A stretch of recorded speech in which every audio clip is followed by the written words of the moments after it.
ओम शांति।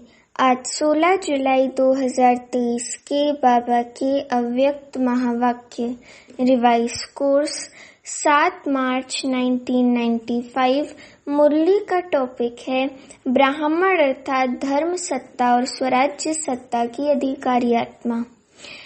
बाबा कहते आज बाप दादा चारों ओर के बच्चों में दो विशेष सत्ता को देख रहे हैं।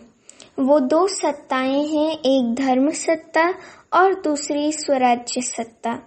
ब्राह्मण जीवन की विशेषता ये दोनों सत्ताएं हैं, हर एक को प्राप्त होती हैं। ये दोनों सत्ताएं धर्म सत्ता और स्वराज्य सत्ता हर एक ब्राह्मण को प्राप्त होती हैं।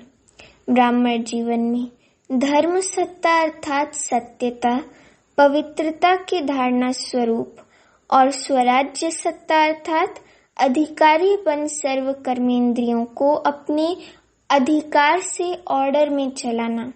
स्वराज्य अधिकारी व स्वराज्य के सत्ताधारी किसी भी परिस्थिति, प्रकृति और माया के सर्व स्वरूपों में अधीन नहीं बनेंगे, अधिकारी रहेंगे। हर ब्राह्मण आत्मा को बाप दादा ने ये दोनों ही सत्ताएं प्राप्त कराई है ना। सभी में ये दोनों सत्ताएं हैं कि अभी पूरी नहीं आई हैं। अभी की दोनों सत्ताएं प्राप्त करने वाले ही भविष्य में धर्म और राज्य सत्ता के अधिकारी बनते हैं। दोनों ही सत्ताएं धारण की हैं। अपना चित्र देखा है, डबल विदेशियों का चित्र है या औरों का चित्र है, तो उस चित्र में दोनों सत्ताओं की विशेषता देखी है। धर्म सत्ता की निशानी है लाइट का ताज। बाबा ने क्या बोला, एक तो सत्यता, धर्म सत्ता का अर्थ क्या है, एक तो सत्यता और पवित्रता की धारणा। तो सत्ययुग में धर्म सत्ता की निशानी है लाइट का ताज और राज्य सत्ता की निशानी है रत्न जड़ित ताज। तो ऐसा अपना चित्र देखा है तो दोनों सत्ता धारण इस समय करते हो। जो आधा कल्प दोनों ही सत्ताएं आप सबके एक के हाथ में हैं। द्वापर से देखो तो धर्म सत्ता अलग हो गई और राज्य सत्ता अलग हो गई, इसीलिए धर्म पिताओं को आना पड़ा। तो धर्म पिता और राजा दोनों अलग अलग रहे, लेकिन आपके राज्य में अलग होंगे क्या? हर एक के पास दोनों सत्ताएं इकट्ठी होती हैं, इसलिए अखंड निर्विघ्न राज्य चलता है। और सतयुग में किसी को ये भान नहीं आता। जैसे वहाँ दास दासी होते हैं ना, तो उनको ये भान नहीं आता कि हम दास दासी हैं। हर कोई स्वराज्य अधिकारी है, हर कोई अपने आप में अपने को राजा रानी महसूस करता है। तो बाबा कहते कि हर एक के पास दोनों सत्ताएं इकट्ठी होती हैं, इसलिए सतयुग में अखंड निर्विघ्न राज्य चलता है। तो हर एक में ये दोनों ही सत्ताएं देख रहे हैं कि हर एक ने कितनी अपने में धारणा की है, कहाँ तक अधिकारी बने हैं।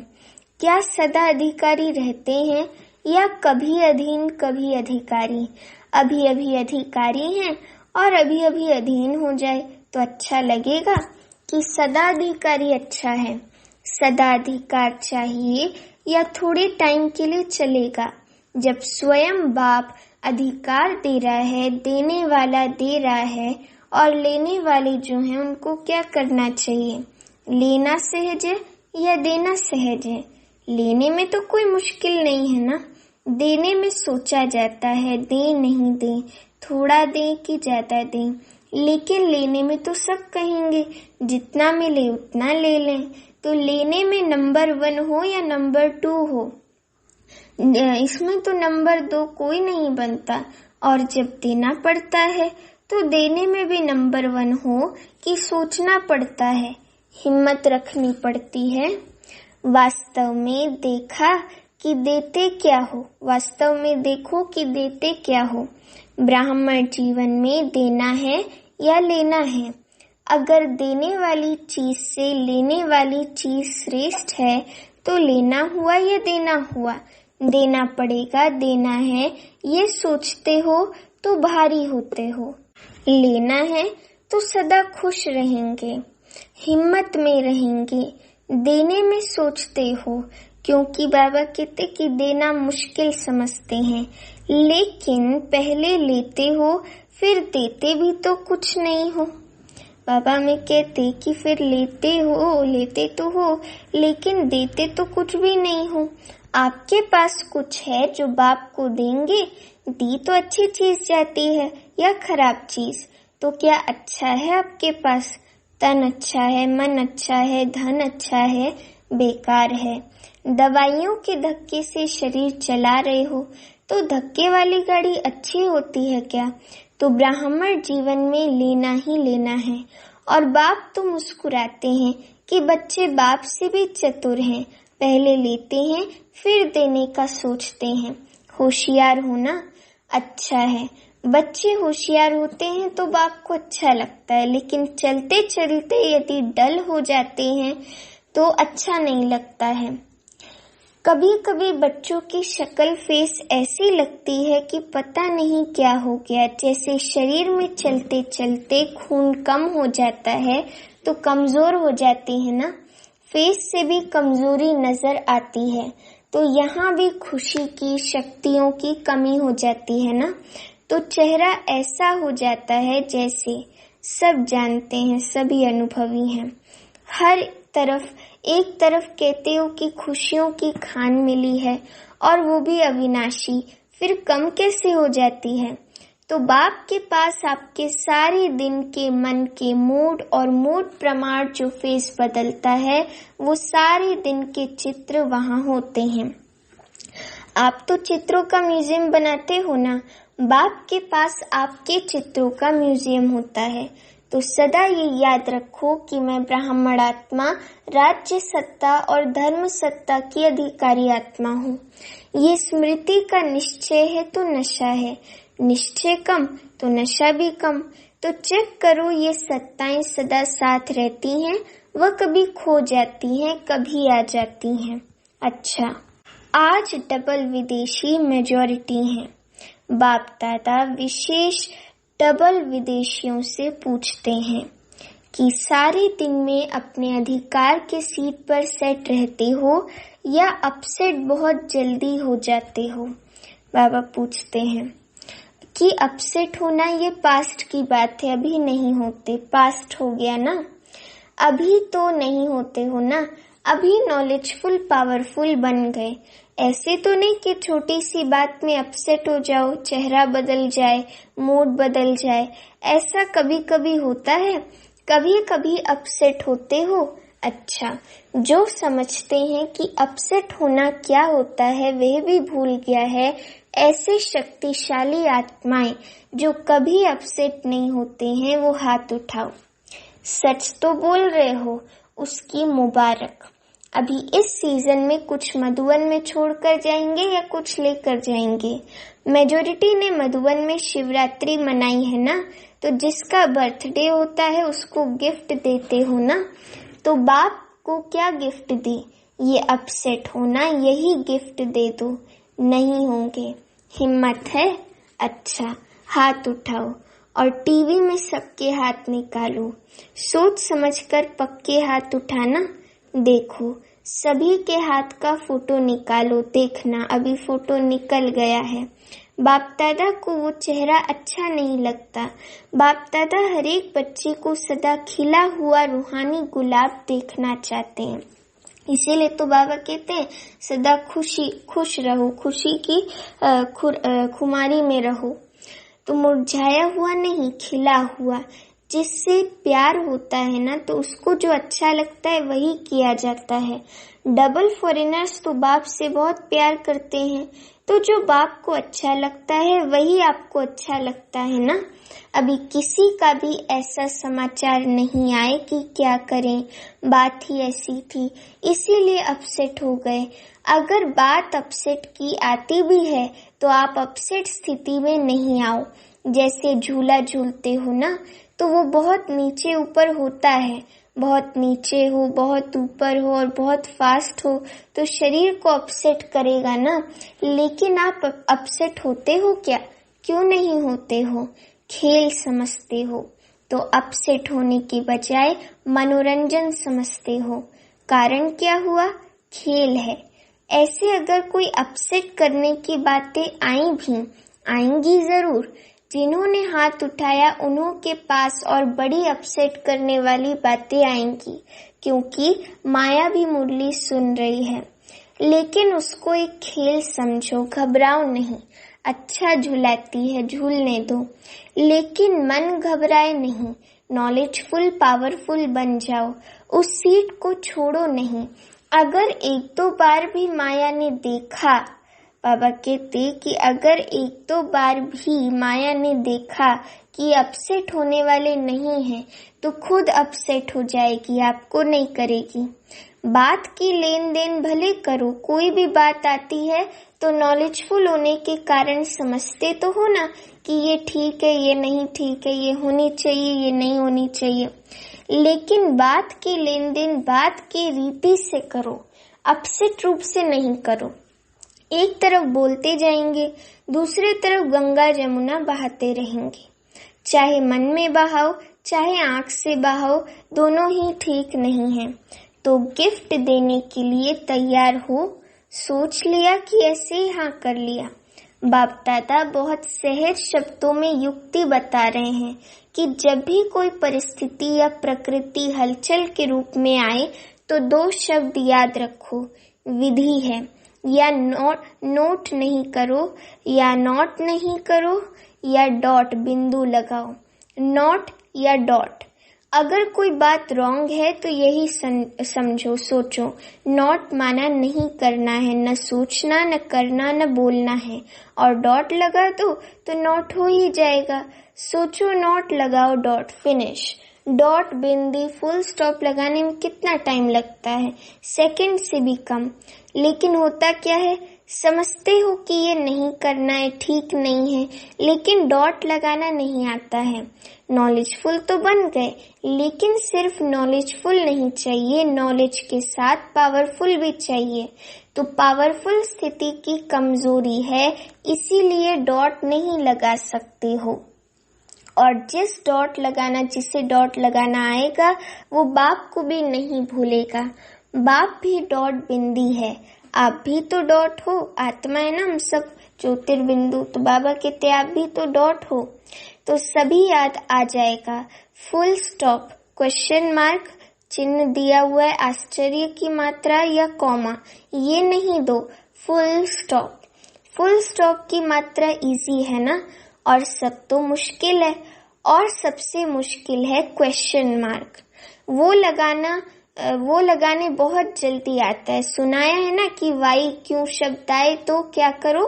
बाबा ने लास्ट मुरली में ही बोला कि वाई शब्द याद आए तो फ्लाई शब्द याद करो। फ्लाई, ऊपर उड़ जाओ, वाई नहीं फ्लाई। फ्लाई उड़ना करना आता है ना। वैसे डबल फॉरेनर्स में अच्छे अच्छे रत्न निकले हैं। बाप दादा ऐसे रत्नों को देख हर्षित होते हैं। साथ साथ ऐसे रत्न जो बहुत अमूल्य हैं, ऐसे अमूल्य रत्नों में अगर बहुत जरा सा भी कहाँ दाग दिखाई देता है तो अमूल्य रत्न के आगे वो दाग अच्छा नहीं लगता। होता छोटा सा दाग है, लेकिन कहेंगे तो दाग ना। तो जब अमूल्य रत्न बन गए हो तो बाकी छोटा सा दाग क्यों रखा है? अच्छा लगता है क्या? ये तो नहीं सोचते हो कि चंद्रमा में भी काला दिखाई देता है इसलिए अच्छा है।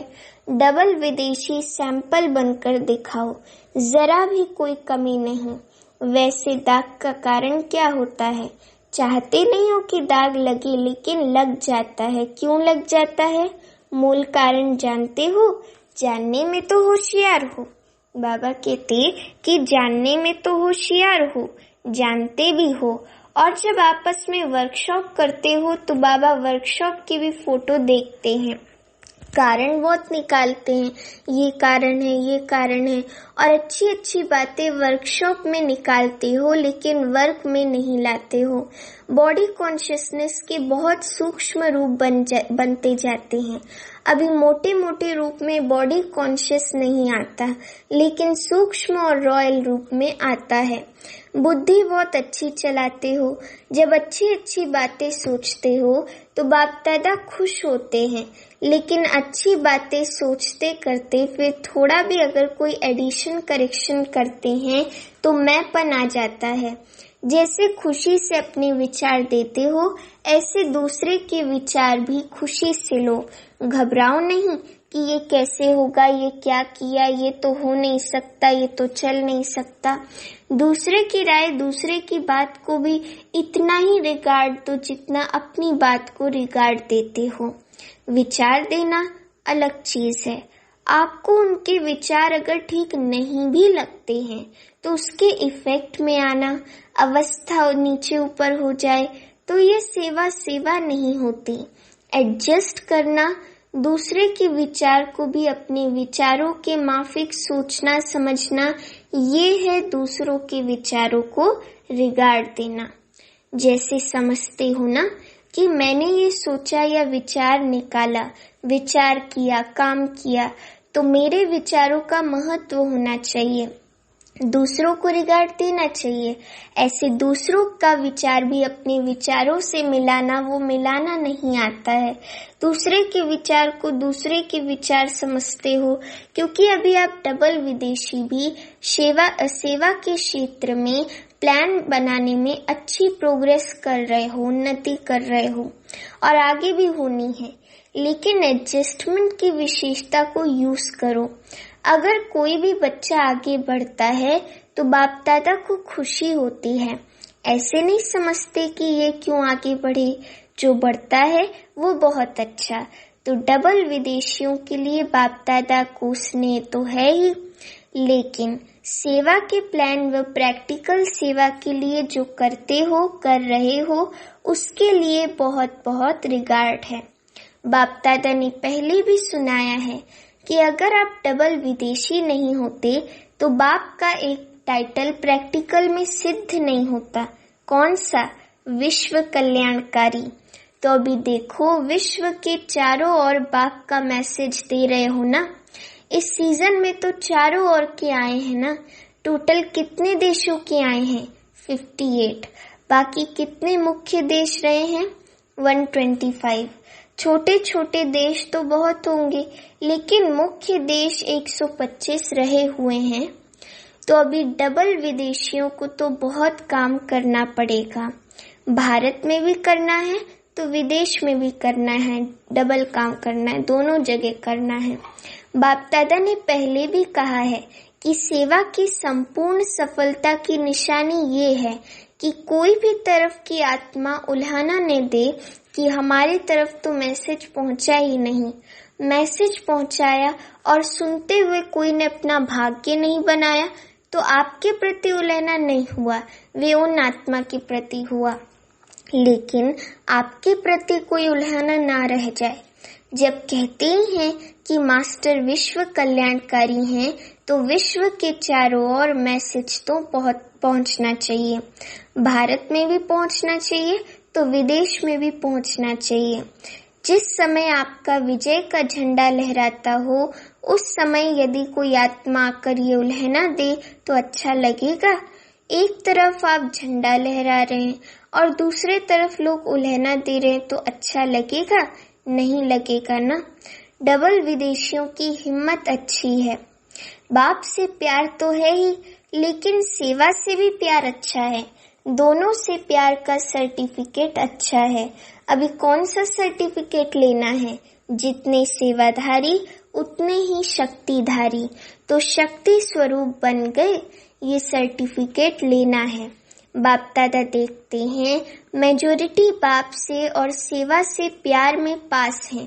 अच्छा, चारों ओर की धर्म सत्ता की अधिकारी आत्माएं, सदा स्वराज्य सत्ता की अधिकारी आत्माएं, सदा डबल सत्ताधारी, डबल ताजधारी श्रेष्ठ आत्माएं, सदा सर्व शक्तियों द्वारा शक्ति स्वरूप का प्रत्यक्ष स्वरूप दिखाने वाली शक्तिशाली आत्माएं, सदा लक्ष्य को लक्षण के रूप में दिखाने वाली अनुभव कराने वाले शक्तिशाली महावीर अचल अडोल आत्माओं को बाप दादा का याद प्यार और नमस्ते।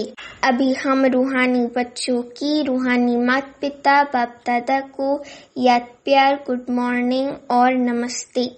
अभी वरदान दृढ़ संकल्प द्वारा व्यर्थ की बीमारी को सदा के लिए खत्म करने वाले सफलता मूर्त भव। वरदान का स्पष्टीकरण। सफलता मूर्त बनने के लिए सभी बच्चों को यही एक दृढ़ संकल्प करना है कि न कभी व्यर्थ सोचेंगे, न कभी व्यर्थ देखेंगे, न व्यर्थ सुनेंगे, न व्यर्थ बोलेंगे और न व्यर्थ करेंगे। सदा सावधान रहे, व्यर्थ के नाम निशान को भी समाप्त करेंगे। ये व्यर्थ की बीमारी बहुत कड़ी है जो योगी बनने नहीं देती, क्योंकि व्यर्थ है विस्तार। विस्तार में भटकने वाली बुद्धि को समेटने की शक्ति द्वारा सार स्वरूप में स्थित करो, तब सहज योगी सफलता मूर्त बनेंगे।